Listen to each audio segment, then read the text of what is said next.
Hello, I'm Aaron Saltzman. Welcome to the National Mobile. Let's start with the top stories of the day as of this hour, 5 p.m. Wednesday. Newly published historical research says Canadian Aboriginal children and adults were unwitting subjects in nutritional experiments by federal bureaucrats. After the Second World War, malnourished or starving people were used in controlled experiments on the effectiveness of vitamin supplements. The Canadian government says it is appalled by the findings and is, quote, committed to a fair and lasting resolution to the legacy of the Indian residential schools. In India today, there were violent protests after at least 25 children died from food poisoning caused by contaminated school lunches. More than 24 children remain in hospital, some in critical condition. The children aged 4 to 12 fell ill on Tuesday after eating a lunch provided by a program that feeds about 120 million children. Medical officials say the food had been contaminated with insecticide. We'll have more on this in a moment. A boat carrying suspected asylum seekers capsized in the Indian Ocean, throwing nearly 150 people into rough water. The Australian Navy rescued most of them, but 4 people died. The boat rolled over Tuesday in choppy seas between Western Australia and Indonesia. Local media say about 100 people a day arrive at Christmas Island seeking asylum. The Costa Concordia trial resumed in Italy this morning. Lawyers for Captain Francesco Schettino are trying to reach a plea bargain in a case that could result in a long prison sentence. Schettino is the only defendant in the January 2012 cruise liner sinking that left 32 people dead. He's accused of manslaughter, causing the shipwreck, and then abandoning it.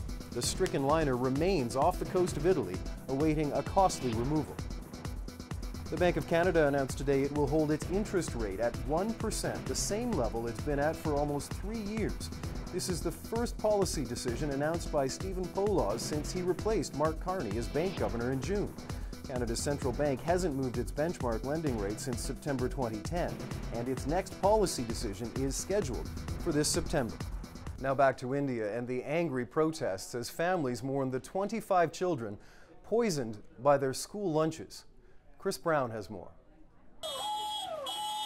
In a country where half of the children are considered malnourished, India's school meal program often gave many kids their only full stomach of the day.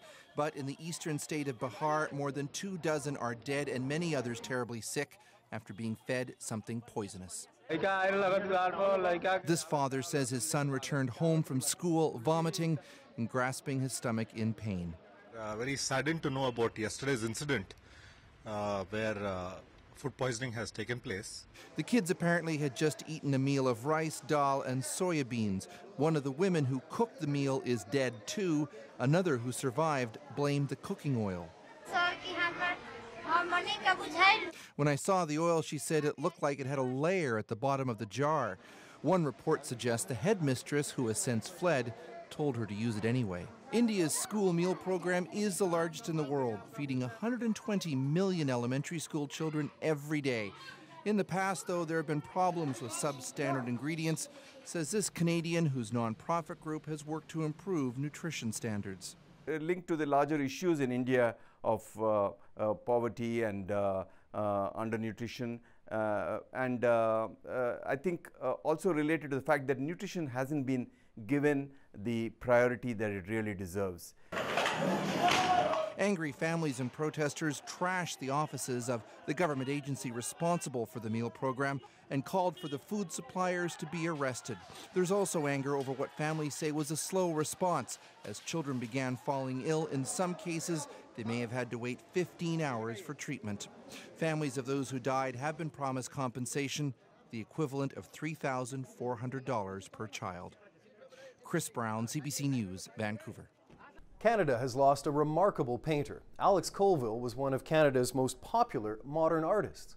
Paul Withers takes a look back at his legacy. They are some of the most iconic images produced by any Canadian artist, meticulously crafted paintings with an aura of mystery. It's that quiet, unsettling space in his paintings that really sets him apart. Alex Colville celebrated today for a career that spanned 7 decades, starting as a war artist traveling with the Canadian Army in World War II. I certainly was affected. After the war, he went on to teach at Mount Allison University in New Brunswick, when he painted many of his best-known works. This 1953 painting sold for more than $1 million. It'll live on because it's supremely well done. Tom Forrestal, himself an eminent painter, was one of Colville's students in the 50s. He remembers when Colville was lambasted by critics for his realism. He had that confidence that this was right. It was right for him. It was right universally. And the others come and go. Isms in painting come and go, but you always come back to reality. Colville died yesterday in Wolfville, the small town where he lived for 40 years. He and his wife were active citizens. If it was something that had to deal with the actual fabric of the community, they would not hold it out for others to do. They would take ownership and jump in feet first. Much of his art drew on local scenes his family often used as models, but his art transcended the local. He painted not just a ferry ride to a particular place, Prince Edward Island, as you would in a photograph, but he painted all ferry rides anywhere, or anywhere somebody picks up binoculars. Colville rejected claims his art was uniquely Canadian. I don't think of it as being particularly Canadian. In fact, I'm rather sick of the idea of people always worrying about whether it's really Canadian. Alex Colville, dead at 92. Won't want to miss the National tonight. That's at 9 o'clock Eastern on CBC News Network, 10 local time on CBC Television. That's 10:30 in Newfoundland. And you can keep up with the National online. Our Facebook page is constantly updated with new features and stories. You can also follow us on Twitter at CBC The National. That's the National Mobile for this Wednesday. I'm Aaron Saltzman. Thanks for watching.